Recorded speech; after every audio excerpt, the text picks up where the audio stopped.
अब सुकांत जी, आपके लिए एक बड़ी चुनौती तो ये थी कि लोगों को ये भरोसा दिलाएं कि वो सुरक्षित हैं। शुरुआत से आपने नारा दिया, प्रधानमंत्री ने अपनी हर सभा में कहा, भय नहीं भरोसे का वक्त है ये मैसेज कन्वे करना जन जन तक कि वो सुरक्षित रहेंगे, वो जिसको चाहे वोट कर सकते हैं, वो एक बड़ा चैलेंज था आपके सामने।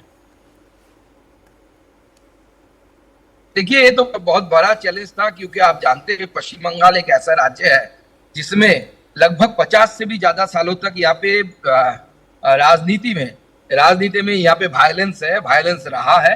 उस स्थिति को देखते हुए ये बहुत बड़ा एक चैलेंज हमारे सामने था, और मैं मानता हूं अभी भी चैलेंज है, क्योंकि बंगाल को इस स्थिति से बाहर निकालना है।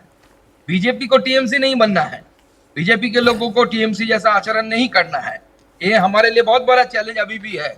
और लोगों ने आदरणीय प्रधानमंत्री जी की जो स्लोगन था कि भय आउट भरोसा इन, तो भय आउट भरोसा इन, ये स्लोगन लोगों में विश्वास जताया। आदरणीय प्रधानमंत्री जी के मुंह से बांग्ला में सुनना, पाल्टानो दरकार चाहे बीजेपी सरकार, ये जो सारी चीजें आदरणीय प्रधानमंत्री जी के मुंह से जो सामने आया, वो बंगाल की जनता के अंदर जो भय का माहौल है, उस भय का माहौल को दूर करने में सहायक बना, और उसमें लोगों के अंदर कॉन्फिडेंस ग्रो किया, और लोग कॉन्फिडेंस ग्रो होने के बाद बाहर निकले और लोगों ने जमकर वोटिंग किया, और उस वोटिंग का ही नतीजा है 93% लगभग वोटिंग हुआ पूरे स्टेट में, और आज उसका ही नतीजा निकल रहा है, भारतीय जनता पार्टी की सरकार बनने जा रही है। सुकांता जी, ये जो कॉन्फिडेंस है ये हिंदू वोटर्स में भी इस बार देखने को मिला। मानते हैं आप कि इतनी बड़ी संख्या में अगर सीट आपको मिल रही है, 200 का आंकड़ा अगर आप छू रहे हैं, तो हिंदू वोट कंसोलिडेट होकर आपकी तरफ गया है?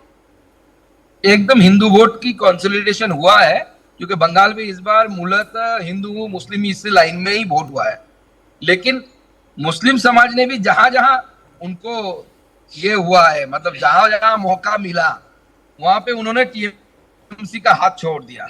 कहीं पे देखिए सीपीएम को वोट किया, कहीं पे कांग्रेस को वोट किया।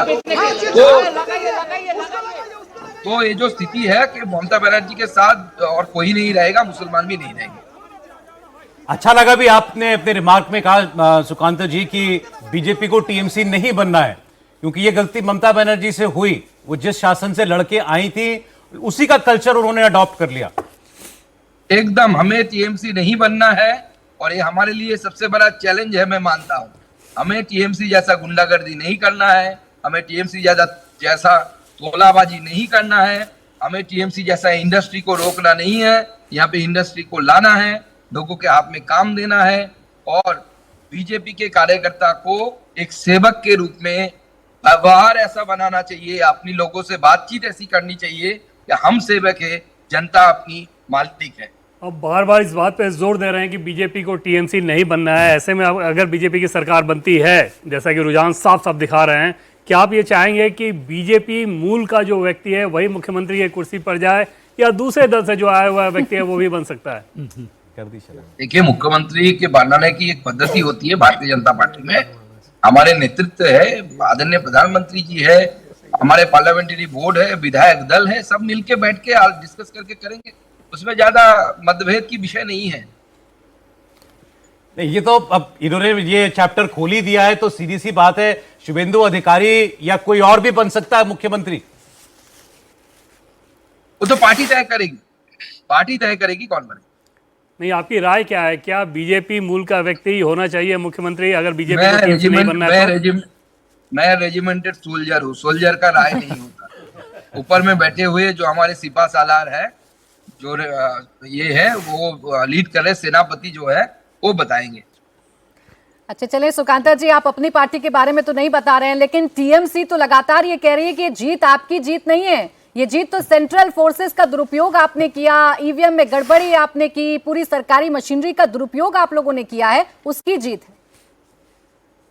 देखिए, मैं सिर्फ इतना ही बताऊंगा कि ईवीएम में कोई कुछ नहीं कर सकता। जब मैं पहली बार इलेक्शन में खड़ा हुआ था लोकसभा में और पहली बार जीता था, तो ये जो इलेक्शन और वोटिंग अकाउंटिंग, इनके बीच में जो दिन रहते हैं, उन दिनों में मुझे भी लोग डराया करते थे कि ये हो रहा है, टीएमसी के लोग घुस रहे हैं, ये कर रहे हैं, ईवीएम के साथ छेड़छाड़ी हो रहा है। मुझे भी लग रहा था कि सच में टीएमसी कुछ कर पाएगा।